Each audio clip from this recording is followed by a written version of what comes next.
சுவாமியே சரணமையப்பா. எங்க வீட்டுல ஒரு மரணம் நிகழும் போது எத்தனை நாளைக்கு நாங்க மலைக்கு போக கூடாது? சப்போஸ் ஒரு மரணம் நேர்ந்து நாங்க போட்டிருக்க மாலையை கழற்ற ஒரு சுச்சுவேஷன் வந்தா எத்தனை நாளைக்கு மாலையை திருப்பி போடக்கூடாது? இந்த கேள்வி எல்லாரோட மனதிலும் வந்துட்டு இருக்கிற ஒரு கேள்வி. எவ்வளவு பெரிய ராஜாவா இருந்தாலும் சரி, எவ்வளவு பெரிய மிகப்பெரிய ஆளா இருந்தாலும் சரி, அவங்க வீட்டுல இயற்கையா நேரக்கூடிய மரணத்தை தவிர்க்க யாராலையும் முடியாது. அப்படிப்பட்ட மரணங்கள் யாருக்கும் வரக்கூடாது. முக்கியமா சபரிமலைக்கு மாலை போட்டிருக்கும் போது அப்படிப்பட்ட ஒரு சுச்சுவேஷன் வரும்போது, உங்களோட தகப்பனார் இறந்து போனா 1 வருஷத்துக்கு நீங்க மலைக்கு போக கூடாது. உங்களோட தாய் இறந்து போனா 1 வருஷத்துக்கு நீங்க மலைக்கு போக கூடாது. உங்களோட மனைவி இறந்து போனா 3 மாசத்துக்கு போக கூடாதுன்னு சொல்றாங்க. பட் எமோஷனலி கனெக்ட் ஆனவங்க யாராக மனைவியா இருந்தாலும் நிச்சயமா அவங்களும் 1 வருஷத்துக்கு போக மாட்டாங்க. ஏன்னா சபரிமலைக்கு நம்ம மாலை போடும் போது கண்ணுக்கு தெரியாம நம்மள இப்படி ஐயப்பன் தூக்கிட்டு போவாரு அப்படின்னு சொல்லுவாங்க. ஆனா கண்ணுக்கு தெரிஞ்சு நம்மளை தூக்கிட்டு போறது யாருன்னு பாத்தீங்கன்னா நம்ம வீட்டுல இருக்க மனைவிமாருங்க தான். நம்ம மாலை போட்ட நாள்ல இருந்து அவ்வளவு பரபரப்பா நமக்கான பூஜைக்கான வேலைகளா இருக்கட்டும், ஒரு இருமுடி கட்டும் போது கூட இருந்து நம்மளுக்கு கவனிச்சுக்கிறதா இருக்கட்டும், நம்மளுக்கு விரதத்துக்கு ஹெல்ப் பண்றதா இருக்கட்டும், எல்லாமே மனைவிமார்கள் தான்.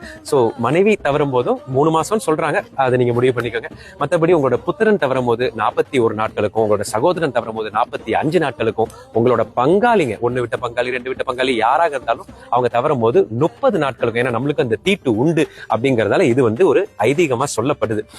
இது போக உங்க தந்தை சம்பந்தப்பட்டு, லைக் உங்களோட பெரியப்பாவோட மகன் இல்ல பெரியப்பாவோட வீட்டுல இருக்க பெரியம்மா, இந்த மாதிரி யாரு தவறி போனாலும் நீங்க அந்த துக்க நிகழ்வுக்கு போனாலும் சரி போகாட்டியும் சரி உங்களுக்கு அதுக்கான தீட்டு உண்டு.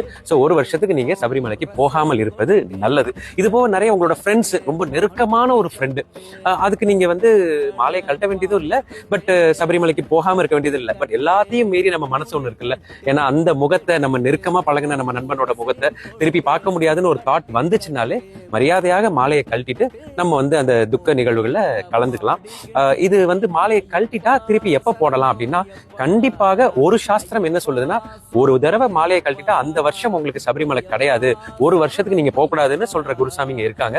இன்னும் ஒரு பக்கம் என்ன சொல்றாங்கன்னா, அந்த துக்க நிகழ்வு சப்போஸ் ஒரு பெரிய காரியத்துக்காக நீங்க மாலையை கழட்டுறீங்க, அந்த ஒரு 16 நாட்கள் கழிஞ்ச அப்புறம், அதாவது அவங்களோட அந்த காரியம் முடிஞ்ச அப்புறம் மறுபடியும் நீங்க மாலையை போட்டு டே 1ல இருந்து அது கணக்கு ஸ்டார்ட் ஆன மாதிரி, சோ திருப்பி ஃப்ரெஷ்ஷா நீங்க ஒரு மண்டலம் விரதம் இருந்து போனா அது நல்லது அப்படிங்கிறாங்க. சோ இந்த ஒரு சூழ்நிலை யாருக்குமே வரக்கூடாது. இது இந்த தடவை வீடியோவா பேச வேணாம்னு நான் நினைச்சேன். பட் கேட்கறவங்க எல்லாம் நிறைய பேர் இந்த மரணம் எங்களோட அக்கா பையன் தவறிட்டாரு, மாமா தவறிட்டாரு, அது இதுன்னு நிறைய கேட்டே இருந்ததால இதை நான் பேச வேண்டிய ஒரு கட்டாயத்துக்கு வந்துட்டேன். இந்த நிகழ்வு யாருக்கும் வராமல் எல்லாருமே சந்தோஷமா நினைச்சபடி சபரிமலைக்கு போயிட்டு வரணுங்கிறது தான் என்னோட பிரார்த்தனையும்.